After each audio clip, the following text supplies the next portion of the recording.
Hello everyone, and thank you for tuning in. As always, I am Kaylee Batesman, the content director at SheCanCode, and I have the wonderful Eline Blomme, Vice President at TrueLayer, with me today. Eline, she didn't have a traditional route into tech. In fact, she started life brewing beer before studying law. And we're going to chat a little bit about her career route today and what life is like as a working parent at TrueLayer. So welcome, Eline. Nice to have you with us. Thank you, Kaylee. Thank you for the introduction.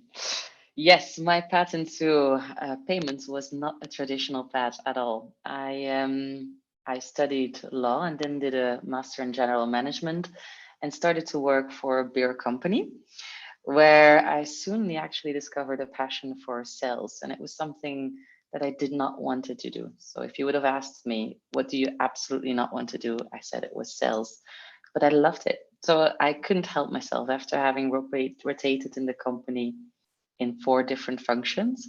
I started into the sales side. And this is where I eventually ended up on the sales side of a payments company, so one of the largest European payments company. And interestingly enough, after a couple of years being there and being responsible for the global e-commerce sales team, I wanted to make that shift that I had always kind of wanted to make into product management, although neither my education or neither my career path decisions had really led me to make that decision to move into products. I got a great opportunity by somebody or some people actually that believed in me at the company that I was working at that time for a long period. And I became responsible for the global e-commerce product management team. And ever since, I've been working in product management on the payment side. Fantastic. I do hear some interesting routes into technology. So that is a first for me to hear that you started life in a completely different area. You're actually brewing beer. Yeah, it's always so interesting to hear routes in, and that you don't obviously have to take a traditional computer science route into technology. So Exactly. I hear as well that you're really passionate about payments and fintech. Now, why is that? So for me, I was a little bit on discovery in the beginning of my career because I worked at FMCG, then I worked into another more different kind of stream like consumer goods, and I kind of was pitched this idea of going into financial services and payments by a recruiter. And I remember he told me, "You like complex things." I can see from our conversations and blah blah blah. So it's pitching to me, and I was like, maybe I do like complex things because I like how things are wired and how they can look complex on the outside, but actually are very simple because it's just sending of information from one side to the next. But you have to be a little bit imagination of when you're trying to imagine how payments are flowing and how payments are working. So from that point of view, I moved into payments and I soon discovered how relevant payments are because any given company in the world has to take payments, be it with electronic payments or be it with cash payments. And if you look at that, that kind of, I soon realized, allowed me to get into contact with a lot of different companies and very large global companies and get a good take on what their strategy is of those different companies, because the strategy will always be linked on how they also take the payment methods and process the payment method side of things. So rather than maybe going into a traditional consulting path or whatever, you get a very broad, a very deep view of what a specific company's strategy is, and you're trying to help them to achieve that strategy. So it's very relevant and omnipresent. It's interesting as well that you just mentioned having to use your imagination quite a bit, because I think from somebody that has never worked in fintech, I'd be thinking actually it's probably not very creative, but by the sounds of it, actually, the way you described it there, it does sound like a very creative role where you have to come up with solutions to people's problems. And they're obviously going to be very tailored and unique to that company. It is absolutely creative because of the fact that we also, like in my career path, I've always worked for large global customers in the sense that the ones that we served in both TrueLayer and also at my previous company where I ended up was always working for large global enterprise merchants. And there's 2 points to it. So you would always have a lot of creativity, putting things together, mapping them together, and to think about this can be a great way of how we can overcome this specific problem for this specific client that could potentially also be tailored to other clients in that industry, but also how you visualize it. Because again, we're talking about things that, you cannot take a bottle of beer into the meeting room with the customer. It has to be something that you present on a slide, present on a visual, make a demo. So there is a lot of need of that kind of, how are we going to make it very useful for the client to link back to its actual use case, to the point that I also think we are presenting the product. So that's like the third element, if you want, is how are we going to show what kind of part of the product we are? Because at the end of the day, if there's nothing that is running in production, you don't know 100% for sure what you're going to get. And in your own leadership style, what characteristics stand out to you? So this is an interesting one. So if I look back, working over 10 years now, I think it probably changed, because when I started, especially, I used to question myself often, like, how do I want to, how do I want to be seen? How do I want to, make a difference? And I used to work with people that I respected a lot. And the people that I respected a lot typically had a bit more of an introvert, a bit more of a different kind of style than the style that I myself have, because I tend to be quite extrovert, quite informal, very transparent in terms of like sharing a lot. And this is where you kind of want to copy of what you are not, because you assume that maybe is better. But I soon realized, while working, that's incredible. It's not very credible towards the people, the team that is working with you. And being your authentic self is an extremely important part of that. So I realized that actually being sometimes maybe like a little bit too much out there, a little bit too enthusiastic almost, very extrovert, it actually is my asset. It's not necessarily something which is a negative. So using that to kind of get everybody in the room with you and being your authentic self and not trying to change that to copy someone else, that was a very important realization for me. And it only came actually a couple of years ago that I became very comfortable with that. And then another part that I realized was very important for me is trust. And it really goes both ways as well in terms of like a leadership.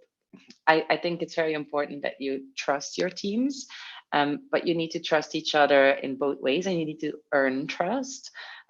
So I think that's a very important part of something that gets displayed along a relationship. It's not something that you kind of receive immediately. It's something that you get.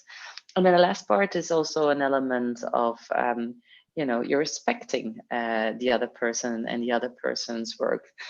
So I think together, those three things are very important to form a solid relationship. And on the respecting side, what I think is important there is that I see my job as taking away roadblockers and giving direction when it's needed. And whenever you join a new team, more specifically, what is important is whenever there is a situation or an issue or something occurs, and that's typically the moment that you can help your team, that's when you deserve the respect, and that's when you also get the trust back. I remember I had to take over a team back in the day, because I had a lot of times in my career that I took over teams from somewhere else because we had made acquisitions. And sometimes it was quite challenging because somebody that was a team manager, for example, would all of a sudden have to be reporting to me. Typically, there was also a big age gap between the other person. So somebody with far more experience typically as well. And then, all of a sudden it might be difficult for that person. So how do you make sure that that person, you still want to do your job. You really want to make sure that that person is on your side to make sure that you do the best possible job. So in order to do that, I've realized that you cannot enforce that immediately. You have to find that opportunity where that person needs a certain help and you're exactly placed there to help them. And then you get that kind of respect from them, that kind of trust of them, that then creates a good functioning team moving further. And that circle repeats itself multiple times, basically.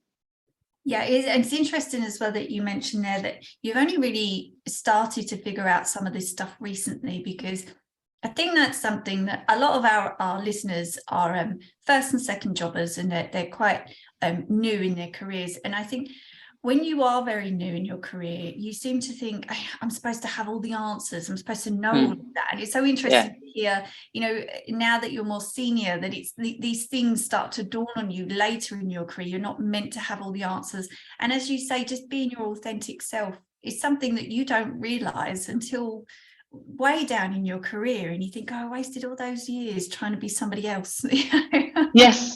Yes, and it's very weird that you think there is the perfect kind of team manager, leader, like, but that doesn't really exist. And it's kind of a symbiosis of who the other person is on the other side, and how you will get to that kind of respect and trust. But I would say for the listeners that being your authentic self, like, it doesn't mean that you don't have to work on yourself. You always have to work on yourself. But there are certain elements of you that, you know, like when people describe you, they would say, you know, she's like this or this or this, that actually they're your assets. You don't necessarily only need to think about what you're not so good at. You need to think about what you're good at and how you can play that out as being a strength for your specific leadership style. That will make you go further in your career. And something that you shared with us recently as well, that when you became a parent or wanted to become a parent, you felt that it might slow your career. You weren't too sure there, and actually you quickly realised that didn't happen, and that, you know, accelerated. I was absolutely terrified. Absolutely terrified, because I had worked all my life so hard to progress in my career, because I was, as of the moment that I started somewhere, I was like saying, okay, I want to become team manager. After I become team manager, I want to be and the next, and very, very career focused. And I've given it a lot of priority in my life as well. So when you come to a certain realization that, now is a good time to potentially start a family, and you want that family, it becomes a little bit of a decision. Okay, am I going to be set back for a year, 2 years? What's going to happen to that? Is that going to mean that maybe after I take that time, I come back, but I will never be at the same pace? Maybe I'm not going to want to go to the same pace. So, because that's possible as well, right? Because you get that moment in time where you can actually really stand still. Mm-hmm. And I remember talking with this, I think 2 or 3 women in my life, and not necessarily people that I was very close to, but I remember once I was in Brazil for a work conference, and I spoke to this lady, and she told me, I told her my fear, which I didn't dare to say to like anybody else at work, because I was scared if I would just mention the word clients. If I would mention the word children, I wouldn't get that next promotion, because people would just assume that I was thinking about children. Yeah. And she told me, "Oh, it's like the best thing in your life, like Eline, like literally, like it's the stupidest thing. It's meaningless if you're in like in your total career. It's like, no, like if you want to have children, you really have to have children. And don't let it be set back." And she was explaining to me what happened to her, and that it was like not an issue and so on. So it's kind of nice for me to hear that. And there were some other people in my life that were like pushing me towards it. So then when I announced I was pregnant, I was absolutely terrified. I almost got to like the legal maximum amount of weeks that you until you like actually have to say it, because it's COVID time, so you could hide it quite well. And then when I said it, everything was fine. There was not a big deal. There was not an issue whatsoever. And I was really surprised by that. And even more so, people were very accommodating. They were asking me, sending me gifts. They were asking me how I was doing. There was not a single problem in the world. And now having a child, going back to work, I don't feel like I had to like give up any kind of career step that I wanted to make in progression. And even more so, I find that it's very it's very easy to have a child and at the same time function very well in an organization. So at TrueLayer, more specifically, we work with flexible working hours. So if for example, for me, I drop off the baby always in nursery in the morning. So that's, an activity takes time because nursery opens only at a certain slot. You get to spend a great hour together. I drop her off at nursery and then I go to work. So that means I come in the office a bit later. So people know that. So my calendar is like blocked 9:30, like no meetings whatsoever. And nobody would ever question that if that's a problem. I think another thing that is extremely important, to go back to your question, is like when I took that decision now having a child, what I realized, which is very convenient as well, is like having a partner that is very supportive of my career. When our child was sick and I had a very important presentation, it would be my partner that would take the child and would actually take them home and take care of her. And nobody here, for example, neither has like thought anything out of that. And the same thing for my husband's company. Nobody thinks that weird. And that brings me maybe to a point that I do want to make here is it's great. We've like advanced massively in terms of like having more female policies created into financial services. So we're going there. And I think a company like TrueLayer is really like on the forefront. And I can tell you 5, 6 different examples of things that I was shocked about here that are like really tailored towards parenting. But what I find extremely important also in other companies is that we are trying to now make sure that whenever a male person takes that kind of policies, that paternal leave, whatever that extra paternal leave that they have, that it's also very normalized, or if he goes home for the sick child. And I think here at TrueLayer, we do that. And it's actually quite cool because one of our co-founders, his wife works here as well. So we can kind of see as well how that plays out. But it sets the example. And the same thing for me, like I try to set the example also, for the people in my team, to take that a step. If there's somebody takes a paternity leave, like a long paternity leave, I say that's exactly the time that you need to take. There was somebody in my team that took was it 2-3 months paternity leave. I think that's great. The best time that you can spend together. I've done the same thing. So yeah. And I think that's a very personal decision as well, isn't it? How much time you decide to take off, and as you said, just normalizing these things, and so you don't have that worry, and that would definitely attract more women to the industry, just to know that those things are just normal. They're not something like yourself who was thinking, I really can't announce when I'm going to have children, as to that worry as to what it's going to do to your career. I think a lot of us have that in the back of our minds. Yes, but what was weird for me is when I had my baby originally. So I was never like really like I have to have children in my life. But when I had that baby in my hands, I was very confused because I was like, maybe I don't want to go back to work anymore. And that was different. It's like, it was me thinking to myself, maybe I don't want to go back to work anymore. I don't know if I want to like give this up, which was very interesting. But I think it's a normal process that you go through when you become a parent and you spend already some time, like a lot of time together, because there is like the first weeks that you do stay together for sure. If you can. And so that was for me like the weirdest thing ever, because all my life had only been about like that progress. So in the end, when I came back to work, I was very happy with it. But I think it's sometimes a little bit of a scare as well, of like, you don't know anything else anymore. You've been in this world now, and all of a sudden you need to go back. It's a bit of a scary decision in itself. Yeah. And I suppose if you're at the right company, that decision becomes slightly easier. It just depends on which company you're at, how flexible they are, how willing they are just to talk to you about how often you come back when you first go into the workplace, and those sorts of conversations. What are the cultural norms in this industry that you think would change to open the doors a little wider? Oh, that's a hard one, Kaylee. The culture norms in this industry, I think I would go back to my previous answer in the sense that it is really about like applying what you preach, end to end, like make sure that whenever it is being used, it is fine. So yeah, I would say, and transparency. I think that's another one that this industry can do well.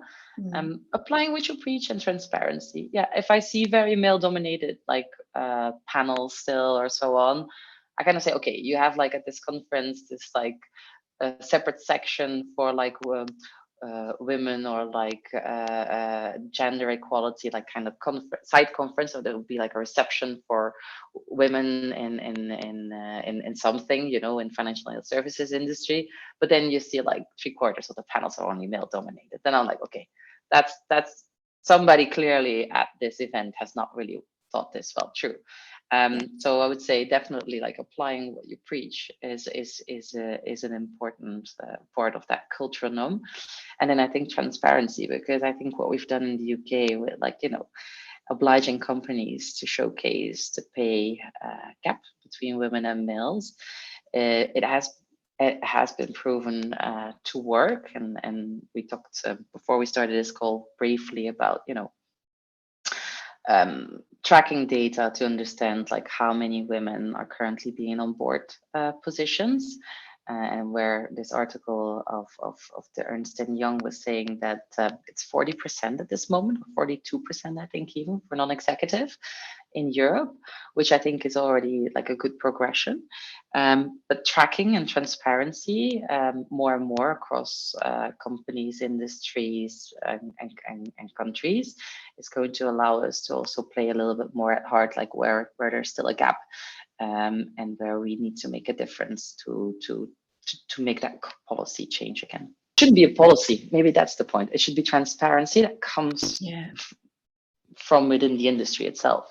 Yes, and that is normalized, as we said before as well, and about including men in that conversation and just making that normal as well. Because, you know, you mentioned about parenting at TrueLayer and making sure that men are involved in that conversation, and just making that very normal, instead of, you know, the women always, as you mentioned at a conference, having to go off on a side room and talk about something that is their issue. You know, just to normalize that we talk about this together and have male allies, and then we just, you know, move forward together. But to that point, what is maybe, so we have a women group here, or women working group, and we were having a breakfast the other week. So it's a women group, very supported by everybody of the chief level as well, like because they would attend to listen in to make sure that everything kind of gets incorporated. And we were discussing what we do more or less a year ahead now in 2023. And one of the feedback was, should we invite the males as well to whatever we organize and so on? And I think we should, because and that was actually somebody's point, because one of the males that was attending was saying it's only by somebody sharing their kind of story, like what, you know, or like trying to make me more as a male, maybe more aware, more included in that kind of whole understanding, that it helps me also to adjust more, because you can empathize to a bigger extent. So I do think that we have to take males with us in that journey, if we, so yeah. Yeah, and at least just open the floor to them, instead of making it exclusively female. Then yeah, absolutely, I think it's so important to include them in the conversation. What are the leadership qualities, being a woman in a male-dominated industry, do you feel have served you the best? So I sometimes feel a little bit like that when I look back and I look like at some of the stories of my female colleagues struggling, I don't necessarily always feel like I went through that same kind of struggle. And I think the reason for that is maybe that I have what some people might consider some male characteristic traits, in a sense that I've not been one to easily scare. So if there would be a promotion up and coming, it is often said, and I believe it was a study of PwC that was showcasing that females often will not apply for it, more often than males not, because they feel if they don't have 100% of the capacities over what is needed in order to like like what's nice to have and what's a must have, if they don't have 80% of what is on there, they will kind of feel that they are not making they're not a good fit for the role. Where a male on the same kind of study was shown, and they would say, I'm giving them, so I don't remember the precise numbers, but they would be saying, they only get like 60%, they would apply for it anyway. And I believe I'm probably more in the second category, in the sense that if there would be that kind of like, I would say, fine, I'll do it. I'll learn whatever I can learn, and so on. So I do would say, if I can give any advice, what helped me is there's going to be a lot of things in life, let's say, that are going to hold you down, and you should be one of them. Like if you see something that you're interested or you like, even even if you're really not a good fit, because maybe going from sales to product, I mean, nobody was considering me for that role, but you kind of have to make it happen. So that means reaching out to people that you've been working together with, or people they just, that you don't even know, like they like to be reached out to. You can ask them for advice, you can ask them what they think that you should be doing in order to get that role, like how they feel. Maybe you already have some things in mind, and you can make your own path towards whatever you think that it is that you're doing, and try. I mean, worst case, you can get a no, which is, it's not that bad. If you get a no, that's fine. It's a good thing to have a no, and often you'll get a yes, and you'll be surprised about it, and it will move you further into your career. So from male characteristics perspective, I think that has helped me, like having a little bit less of a fear, or being less perfectionist, maybe into a certain extent. Yeah. Yeah. And you shared with us a little bit before about your worries about before you became a parent, and what the first few months were like. Now, after becoming a parent, how do you ensure a work-life balance? You mentioned a little bit about blocking out your meetings at the beginning of the day. Is there anything else that you kind of stick to? So what I've realized is that whatever I'm doing at this point, it wasn't perfect before, but now it's even worse. So because I'm at this moment, I'm also studying for an MBA. So I'm doing Oh, house wow. renovation. I have a 1-year-old, and well, I started a new job at TrueLayer, which is a new challenge in itself, requires yourself to work into it as well.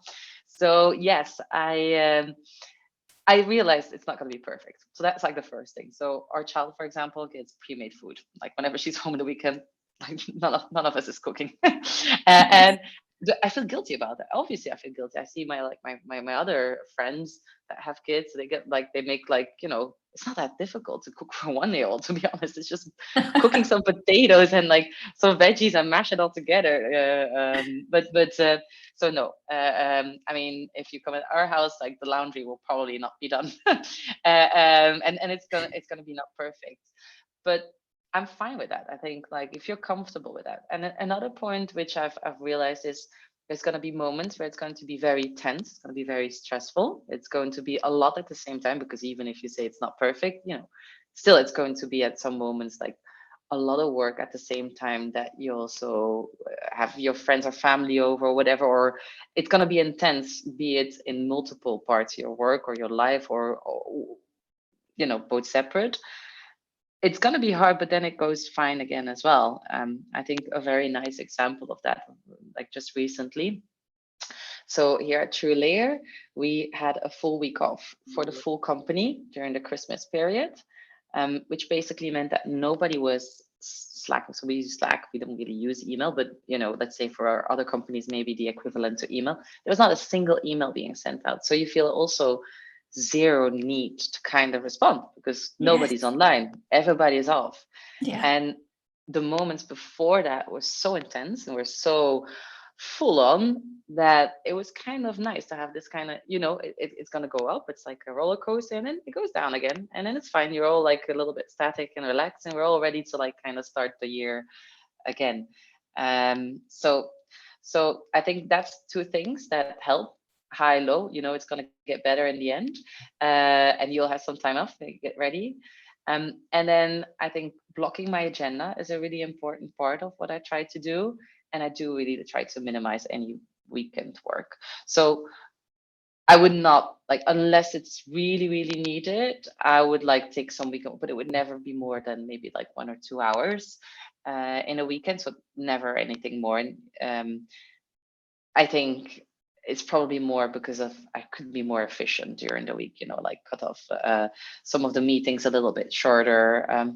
So I think that's how I organize it mainly at this point in time, but also actually even in the evening. I mean, in the evening, I always try to be home, between 5:30 and 6. I try to make sure that I can go home. So when the baby arrives back home at 6, I can see her until 7, until she goes to bed, because otherwise you don't see her again. And then if you want to reopen your computer, great. But, that's only in exceptional cases. But yes, I do think a good work-life balance. It's like one of our founders said, it's a marathon, and it's not about the end goal. It's about the path, enjoying the path towards our end goal, as an exciting fintech. And I really see that that's being deployed as well into the organization with people. We would not have a call at 7 or 6, anything after 6, that just would not happen. That people would not think that's normal here. Yes, yeah. And I think that's right. It's about as well picking the right company for you and where you're at in your stage of life, and what works for you. And we're nearly out of time, and I just wanted to ask you one last question. Do you have any advice that you'd like to share? Is there anything that you wish somebody had told you that you would like to share with our community? I would say dare to reach out to people. I absolutely, if somebody wants to reach out to me, they can, because I've been.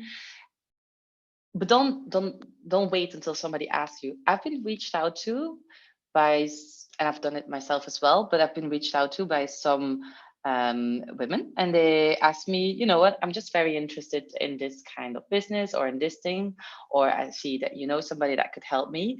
And the only thing that has done for me is impress me. If somebody did that with me, I was like, wow, this person, they dare to go out and about to ask. And there's a way, to ask as well, of course. Yeah. Or to reach. I can a really good example. There was a lady on LinkedIn. She texted me, and she was asking me, for a phone call.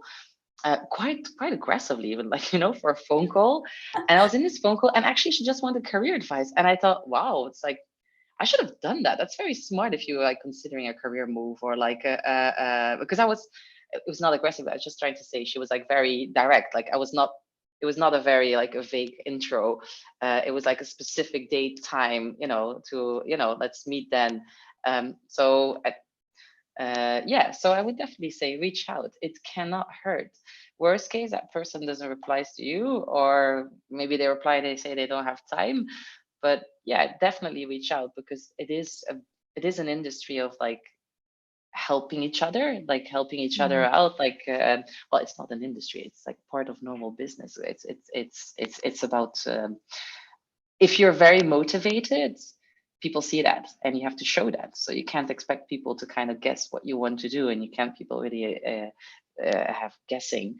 I also would say try to make yourself as much as possible supported by an environment that will help you kind of to thrive, if that's what you want. Because I think not everybody needs to have a massive career or whatever. It depends on what you want. If you want one, it is important to support yourself with your surroundings as much as possible. So I have a partner that's extremely supportive of my career, because he knows that's important for me.